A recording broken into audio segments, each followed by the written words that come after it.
A girl reaches for flowers in a meadow, and the earth opens beneath her feet before she has time to understand that the world can take a person away without asking permission. Older Than Fire. Episode 16. The Girl Who Ate Six Seeds. The story of Persephone is often told as an explanation for the seasons. In spring, she returns from the underworld. In winter, she goes back to the realm of the dead. The earth blooms when she is present and grows barren when she is gone. It is a beautiful pattern, easy to see in the turning year. But the older story is not only about weather.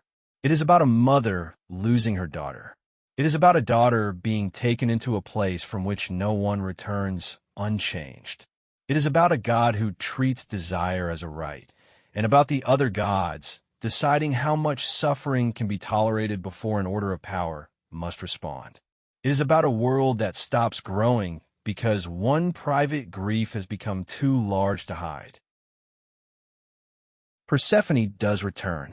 That is the mercy at the center of the myth. But she does not return as the same girl who left the meadow.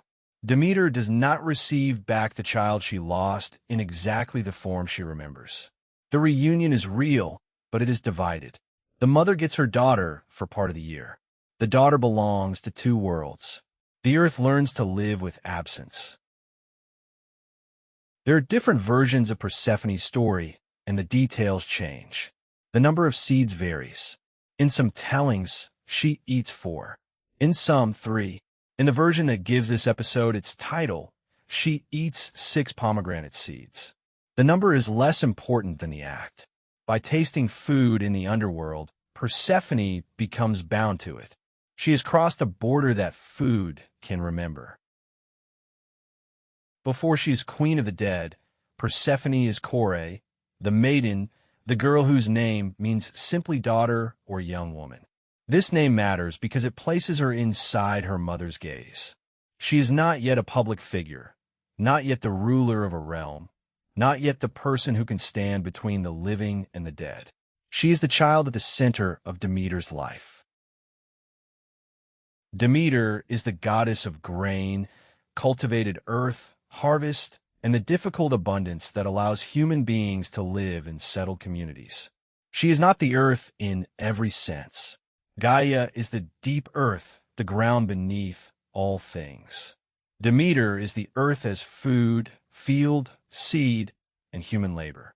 She is the power that turns a buried grain into something people can gather, grind, bake, and share.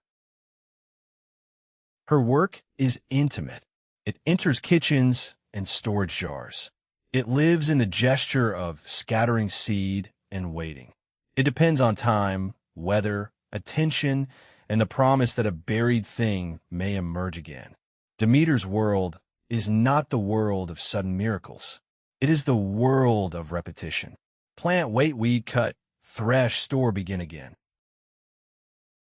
Persephone grows within that world. The Homeric hymn to Demeter, one of the oldest surviving Greek poems about the goddess, begins with the girl in a meadow. She is not alone. She is gathering flowers with the daughters of Oceanus, or with other young companions, depending on how the scene is imagined. They are picking roses, crocuses, violets, irises, hyacinths, and narcissus flowers. The meadow is full of color, and the act of gathering is playful rather than urgent.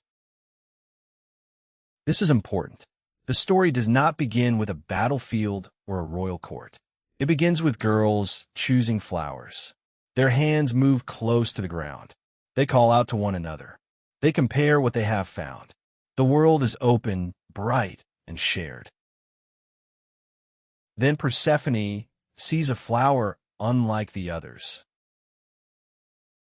The narcissus has been made especially beautiful by the will of Gaia, the earth, in order to please Hades, lord of the underworld. Its roots are hidden. Its scent draws the girl forward. It is not simply growing in the meadow. It has been placed there as part of a plan. Persephone reaches for it. The earth opens. Hades rises from the underworld in a chariot. He takes Persephone and carries her down. The opening closes behind them. Her companions hear her cry, but they cannot stop what is happening. Persephone calls for her father, Zeus, and for her mother, Demeter. The hymn emphasizes her voice because the abduction is first experienced as a call that travels across a boundary no one else can cross. She cries out to the sky, to the earth, to the gods who might hear. She asks whether anyone sees what is happening. Her mother hears, or senses, the cry. But by the time Demeter reaches the meadow, her daughter is gone. The flowers remain. This is the first cruel transformation of the story. A place that had been full of companionship becomes evidence. The meadow does not explain itself. It holds the narcissus, the other flowers, and the marks of a life interrupted. The girls who were with Persephone can report what happened, but they cannot return her. They become witnesses, and witness is not the same as power. Demeter begins to search. She does not know who took Persephone, because the gods who saw the abduction remained silent.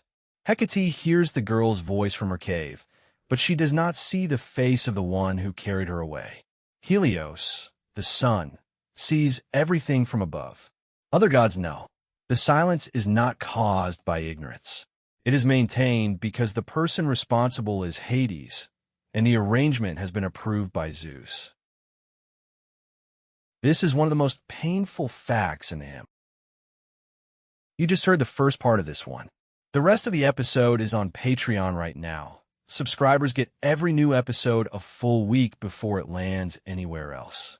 Come finish the story at patreon.com/cw/storiesbymia.